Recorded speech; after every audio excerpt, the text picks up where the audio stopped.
Fórum de Investimentos Brasil 2022. Diálogo temático. Thematic Dialogue OECD, the entrance of Brazil in OECD and the impacts for the investors.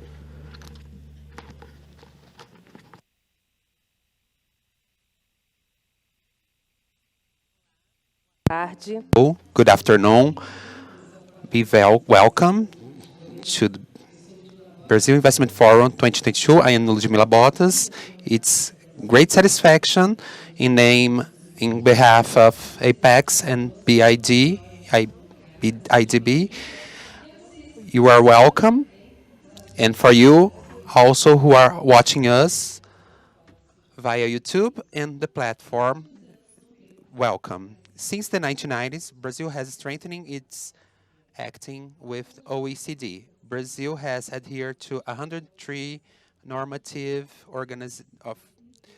instruments of the organization, and 37 have been normatized the last few years. And we're going to talk about how this entrance of Brazil, the joining of Brazil OECD, will be important for the investments. Who will be participating is Susana Cordeira Guerra, is the Director of Development Institution Sector for IDB. Susana, welcome.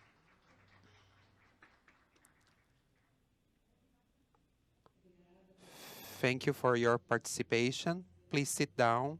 Welcome. Marcelo Guaranis, Executive Secretary of the Ministry of Economy.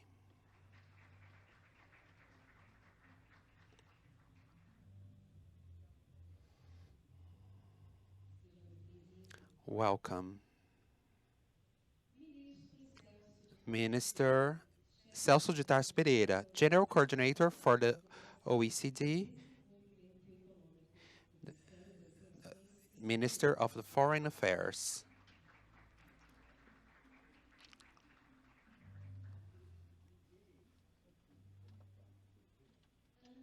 Ana Novick, Head of Investment Division of OECD. She will be participating on the online platform. How are you, Anna? Do you hear us? Yes. Perfect. To start, I would like to welcome Susana Cordeira. She's going to be our moderator. She's going to conduce our thematic dialogue. We wish you all an excellent debate.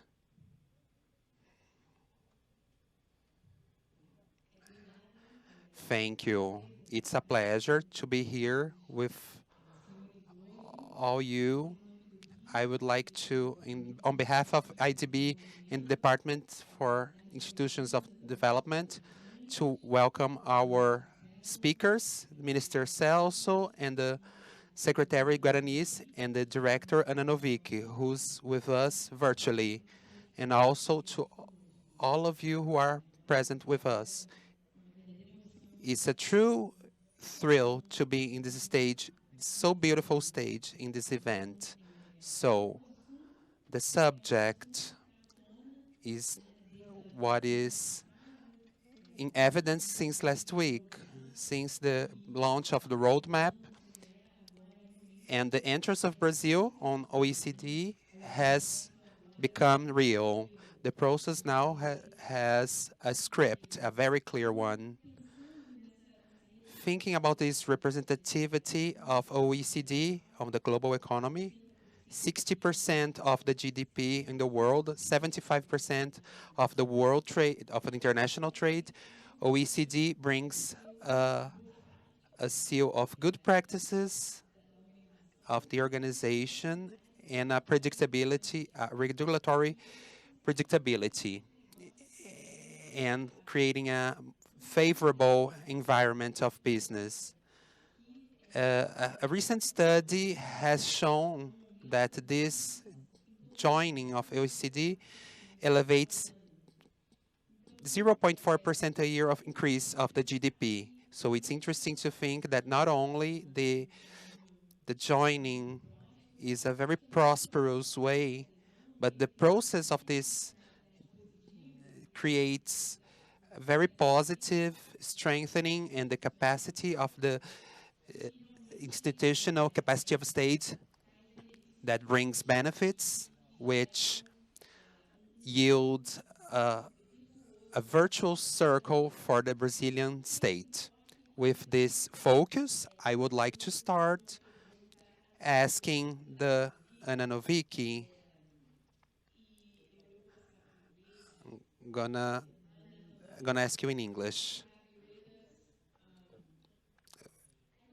Eu gostaria de perguntar para você, para começar, como que você vê o processo de cessão do CD, não só para o Brasil atrair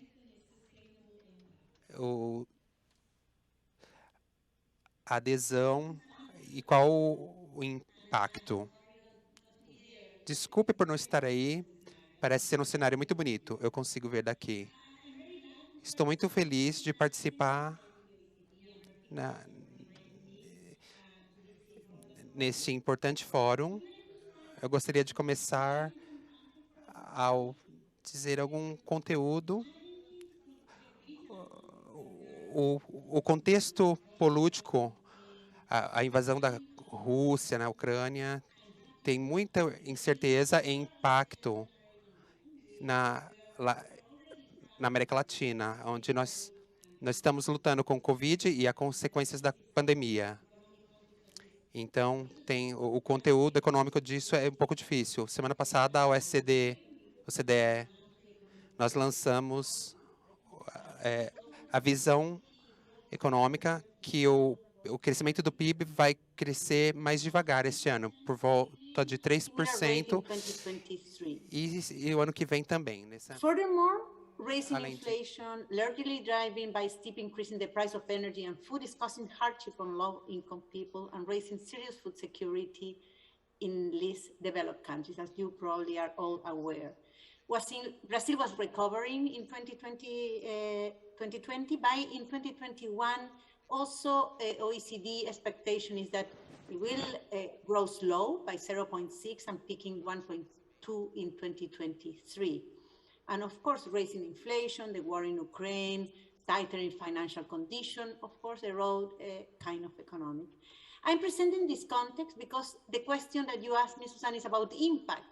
But of course, in this kind of difficult situation, we also need to think and pay attention about the quantity, I would say. And FDI bounced last year in 88%. I mean, the great energy. But it's known that this economic slowdown is directly correlated with the FDI flows. I mean, that will be some kind of slowdown. We expect that in 2020, in this year, 2022. But in this context came the announcement of the start of the OECD accession process for Brazil. And I will say, as you mentioned, on its own, it provides a strong political signal to the international community, to the Brazilian people, but notably to investors, of the type of country that Brazil wants to become, and of the community that they want to belong, and the commitment to these best practices. I remember, I'm from Chile, and I remember when Michelle Bachelet gave the first, like, a kind of speech after the accession of Chile. She said, people know this forum as the forum of the rich countries, and I don't think that Chile is a rich country, but I think that this forum is the forum of the good practices. And I think that Chile wants to be a country of good practices, and I'm sure that Brazil is in the same path. Many countries have, including Brazil, have implemented a lot of measures to facilitate investment, simplify procedures, licenses, and also paying a lot of attention on retention. But Brazil has an ambitious agenda of reforms. Some of them have been delayed, but our agenda to facilitate investment. Regarding the sustainable impact of FDI, foreign direct investment, it's important to recognize that demand of society to government and the social economic reality of Latin American countries make it evident that there is need not only to attract more investment, but also to ensure that the benefit of this investment is impacting the society. Of course, as I mentioned before, the first step to stimulate and to have an impact is to have more FDI. And I think that with good regulatory practices and also the work that will Brazil start in this process of accession, working in different policies, in tax, in trade, in competition, in governance among others, will create this kind of environment and the stability that is key for attracting more investment.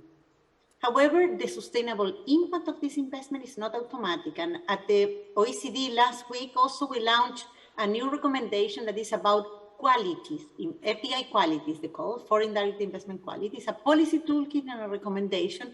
And exactly what it's looking for is to what is the policy mix on institutions and on policies to maximize the impact of FDI in sustainable development. The accession process opened this opportunity to discuss with Brazil better how government could intervene and influence the impact of FDI in different sustainable areas. And this is an important country for Latin America. It's an important issue for Latin American countries, sustainability and the impact that the trade and investment is the society benefit with trade and investment. I think that this is a key element in the world, but particularly in our region. With this, Susanna, I think that I answered your question, but I'm happy to follow up whatever you want me to follow up. Thank you, Ana. I think you laid really well the groundwork for how we're not only worried about quantity, but also quality of this investment. And I think this speaks very much to the challenge ahead. And I think you covered well why. Why is this so important for Brazil and its development and path and its reform path? So with that background in mind, I wanted to turn to Minister Tasso.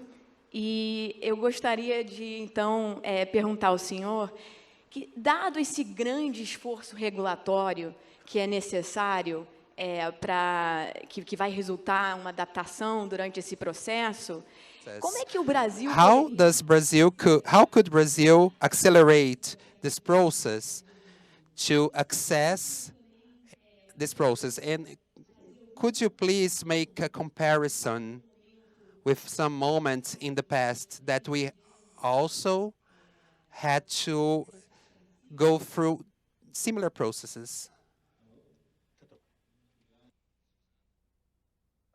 Prazer estar aqui com vocês hoje à tarde. Também queria mandar um abraço para a Ana. Faz uns 10 ou 15 anos que nos vimos pela última vez em Genebra. Esse processo de acessão ao OCDE, que agora se inicia, ele é chamado assim, Whole of Society Process, né? E não é à toa, porque eu acho que ele vai demandar um tremendo esforço de todas as áreas do governo e da sociedade civil, do setor produtivo, para pôr a máquina em andamento, para fazer as reformas todas que temos que fazer. Uma parte delas, Suzana, o Brasil já está fazendo, né? Isso é representado aí quando dizemos que mais da metade, ou cerca da metade dos instrumentos jurídicos da OMC, o Brasil ele já aderiu. Né? Então nós temos já essa afinidade de início, mas temos ainda um longo caminho a percorrer. E isso vai demandar um grau de prontidão, de capacidade organizacional e de trabalho de todas as áreas do governo e da sociedade. Você fala assim em termos de comparação com outro processo que o Brasil tem vivido. Talvez nós todos aqui nos lembremos, né, daquele processo que nós tivemos para entrar na Organização Mundial do Comércio. Né? Nós tivemos a rodada Uruguai entre 86 e 94, e as mudanças que nós tivemos que fazer para adequar o Brasil.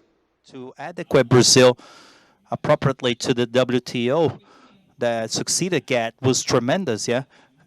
It is very clear to me, I've been 2 periods inside Geneva, many years in total, and I remember every debate that took place in Brazil in the beginning of the 90s, intellectual property, threats of cases from the United States against Brazil, we had to adequate our whole legislation for intellectual property or adopt new one when it comes to IP, another area which demanded tremendous articulation capacity, creation capacitation for human resources.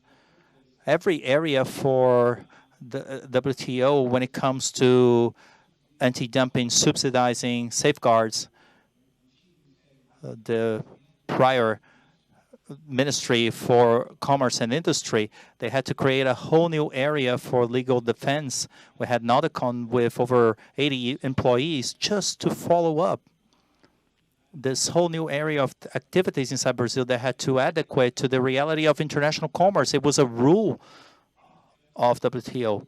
We also had areas for sanitary processes, some hurdles for commerce. Another very evident one, which demanded 20 years of adaptation, capacitation, which was controversy solutions. You remember that all those popular cases, Embraer, Bombardier, Copa-Açúcar, Thematic, and the government, they started from nothing, two people, contagious area for commerce, and then the number of people increased in Geneva for our delegation, and we started create an MO with lawyers in affected sectors in Embraer, the Brazilian agricultural sectors, that made Brazil one of the main players inside the WTO. Towards OECD will have similar challenges. I want to get that hook because with this whole experience of decades, we've been wanting to do some fast tracking. We want to think of something quicker. So if you could maybe reflect upon this experience, is there any sequencing of reforms? For instance, out of the 145 instruments left, are there any reform niches that may leverage efforts so others can come out and be attached in a more efficient manner? Or will we have to everybody go at once? What would be a strategy that may have worked in another occasion that can be applied here? Maybe Marcelo can complement later. I understand that now it's become a pressure from OECD, so Brazil can walk towards accession. We don't know how long it will take. It may be 2, 3, 4 years. We have yet to know. Some difficulties may arise, and I remember the study from CENI, maybe in 2018, a survey that said Brazil would not have so many difficulties. About 84% of the regulation regarding OECD, and the remaining, maybe 16%, some difficulty. I think the work would walk in parallel. The 26 committees from OECD, as indicated in the roadmap that was released last week, indicates that some certainly will be under the spotlight, which changes are demanded and are more important for Brazil, however, more difficult to achieve, especially in the tributation areas. In other areas, consumer competition, we already have, we are halfway through digital development. It is important. However, we are in tune with what is going on in Europe environment. We may have some difficulties, even though we have a rather good basis. It's a process that will start separately. However, we will have some areas of bigger effort. It makes sense. You just returned from Paris. I want to ask you and invert the question. You are ahead of an incredibly reforming ministry, one after the other. Congratulations for one more. I would like to invert the question. to what end could this process leverage and propel reforms that are underway currently in the country? Excellent question, Susana. Firstly, it's a pleasure to be with you here, Celso, Ana, our public here, to cover this such important theme. I so recently arrived. I'm suffering with jet lag. I had some ministerial meetings in Paris last week, and it was officially handed out to us, the roadmap, so we can follow this process. So everybody understands, since 2017, we signed the association we wanted to join in. It was a set of reforms, and it would be interesting for us to follow the framework for OECD to improve investment. But with the government inside Bolsonaro, it became a great policy of government, one of the greatest priorities from the president in foreign policies, to envision the quantity of reforms we would be doing. Since 2017, we were waiting this moment of delivery of the roadmap, and finally we received it. That's why it was such an important moment for us last week. Why does it have so much to do with the reforms, and it's so important to us? And it's got a lot to do with the Ministry of Economy, as you said, a reforming created by Paulo Guedes.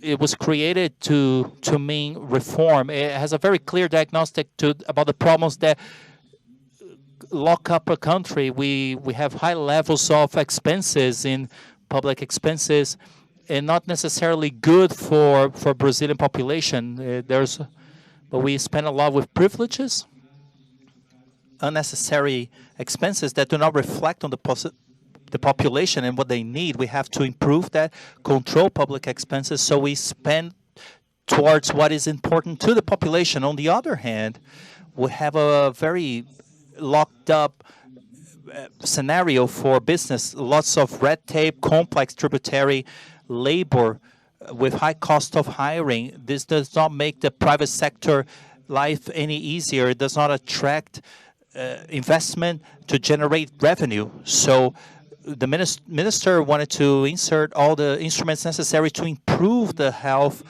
economic health in the country when it comes to fiscal consolidation, fiscal reform, privatization, and another very important landmark, as you put it, amongst the opening of this panel, we went to AB3 to do the ceremony for Petrobras, and on the other hand, the improvement of the business environment, the deregulation and the change and the improvement of regulatory laws, approval of laws that are very important, new landmark for gas, law of debureaucratization and digitalization of the government. It's a seventh country of digital maturation in terms of bank. It's the first country with over 100 million inhabitants. We have been pushing forward greatly in this matter. Gradual improvement, but consistent, and a concession policy and opening of investments, which is rather great. All that to attract more investments and make our environment, to make it more pleasant to whoever wants to come in. I save on expenses and I unlock the other side. And the OECD is the home of best practices and has everything to do with that, with many different practices of policies for many areas. How can I do that considering all the best practices that has been done in the world? We discuss state regulations and policies. We have all the forums to discuss things and then push our country forward. That's why it's so important for our agenda, the connection and priority placed by our President Bolsonaro with the will to have all these reforms in which the Ministry of Economy was created allows for us to link things rather well. Since 2017, we did not stand still, sent out letters to 37 instruments in the organization. Today, we're reaching 109, 110. We did a lot of extension.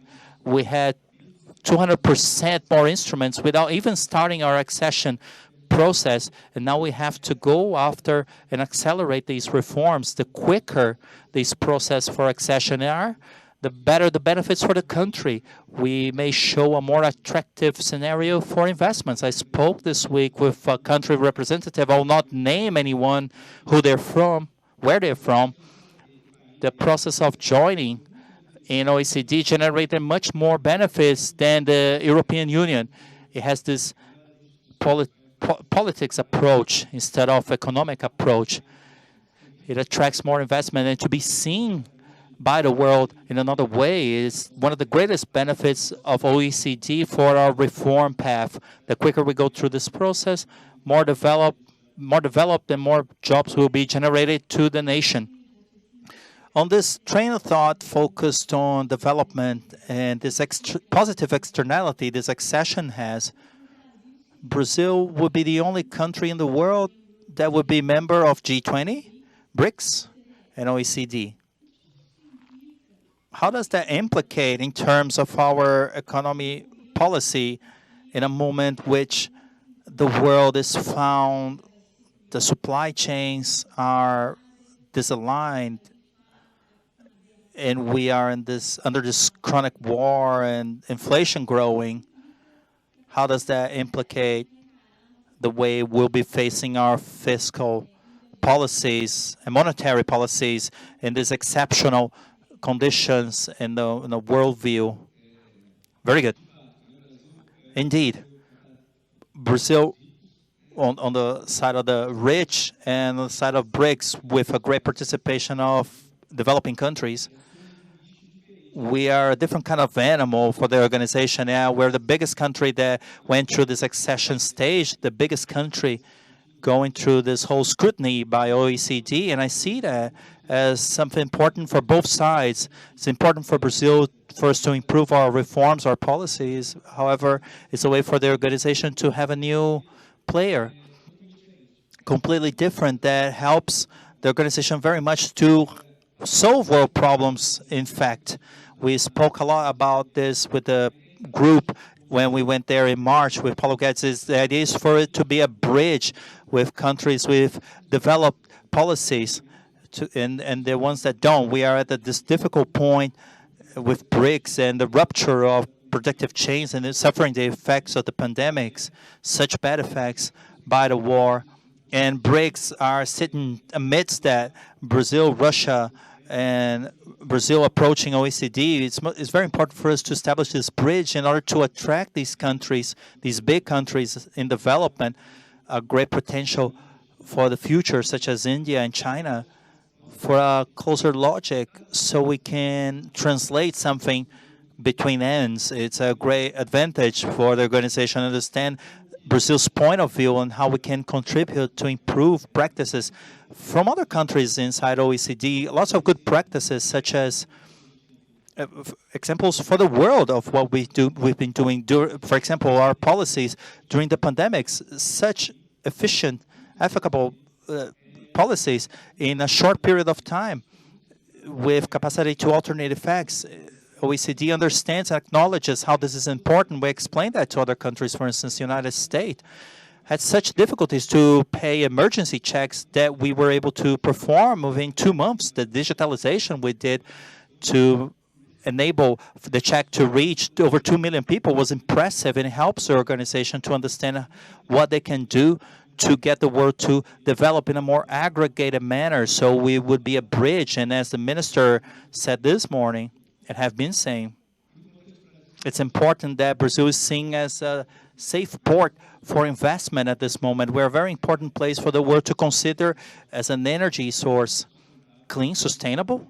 We have a rather clean energy matrix and food safety. The moment the whole world is suffering with inflation and broke of suppliers of food and energy, Brazil can be seen as someone who can be a partner regarding those and align again with the countries inside OECD and helps everybody to have this vision and help everybody to develop.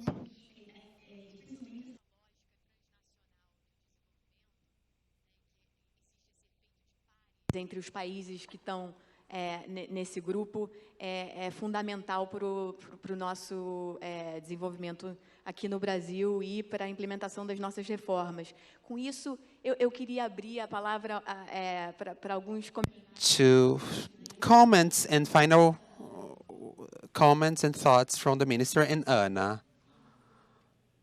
I'm going to continue this theme in Brazil in many boards. We believe, the Brazilian government believes in a foreign policy. Brazil has its own height and width to play on these boards. And these ones and the other ones. For example, this week is happening the Ministerial of WTO, but WTO is a difficult moment.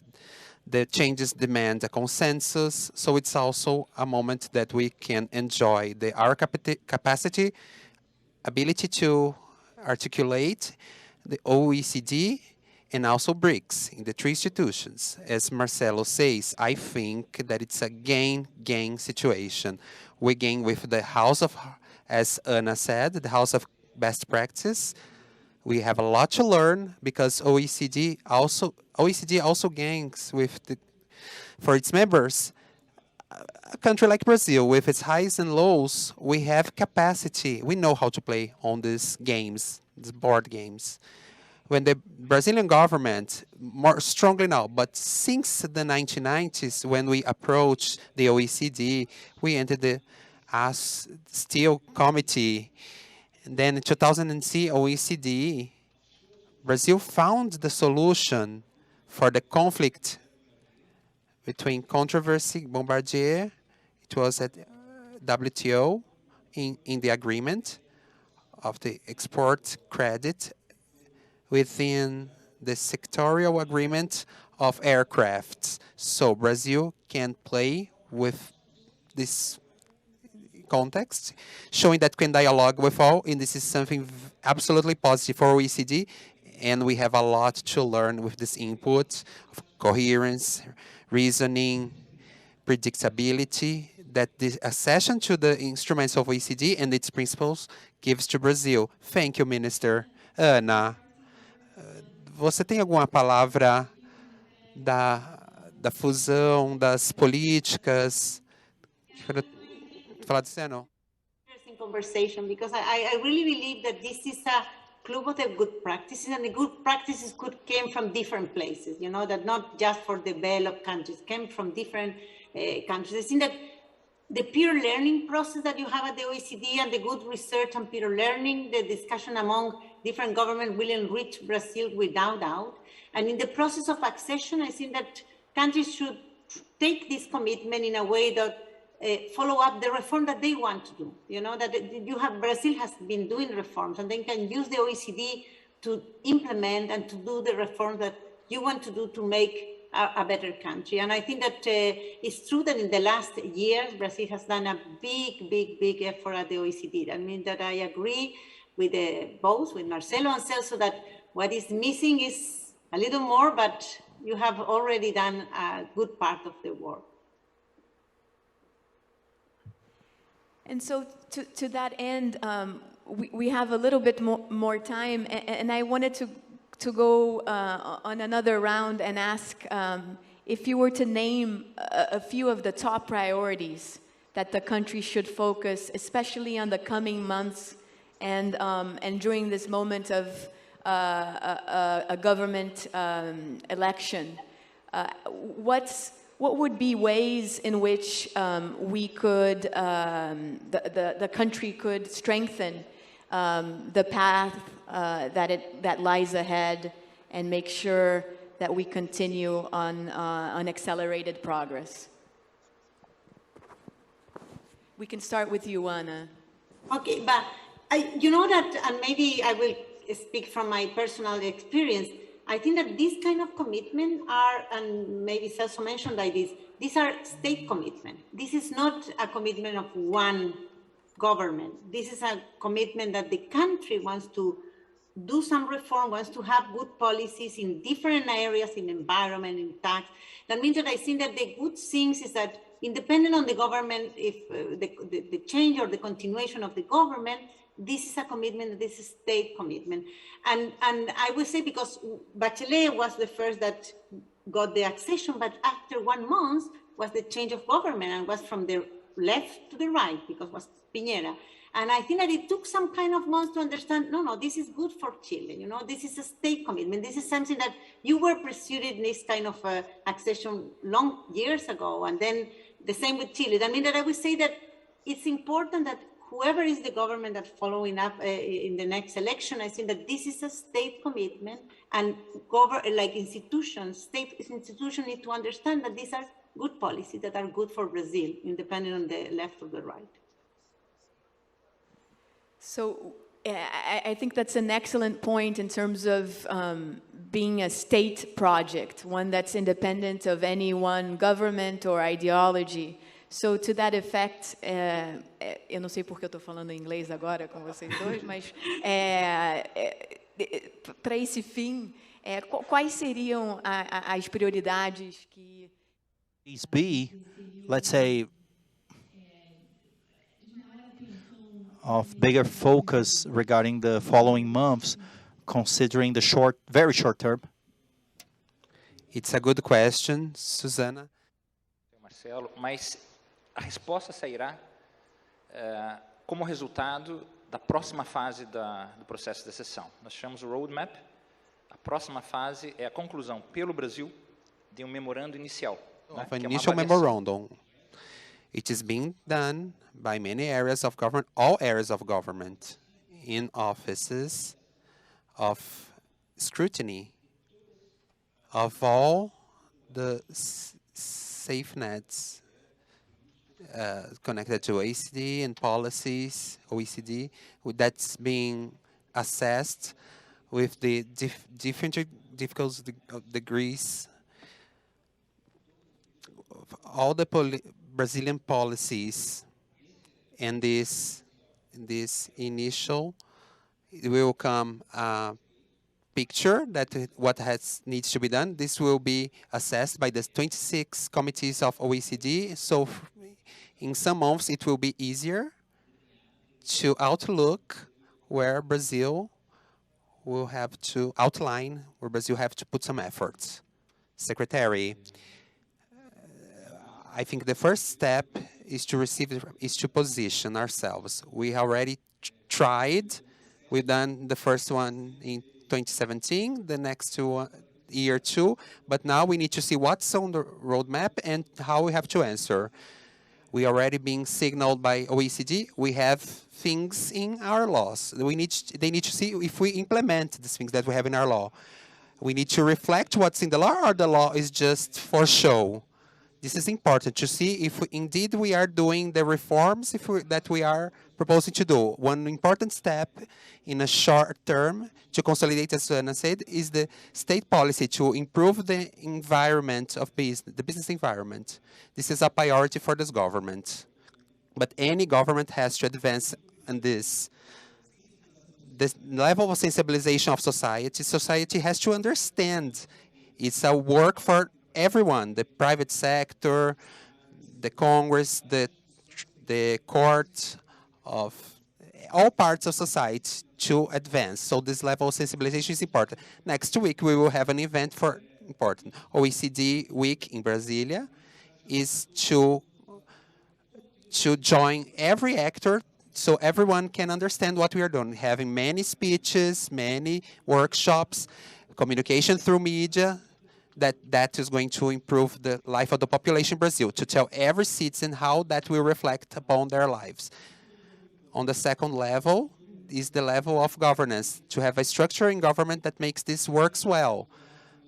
There are some countries that suffered a lot with this after they started with entering the OECD, and we are very advanced in this. This work of coordination is done by the civil house, partnerships between our ministries, because the civil house coordinates. There's an instrument that we need to do something about the chemistry. We call science technology in Metro, and we have to give an answer.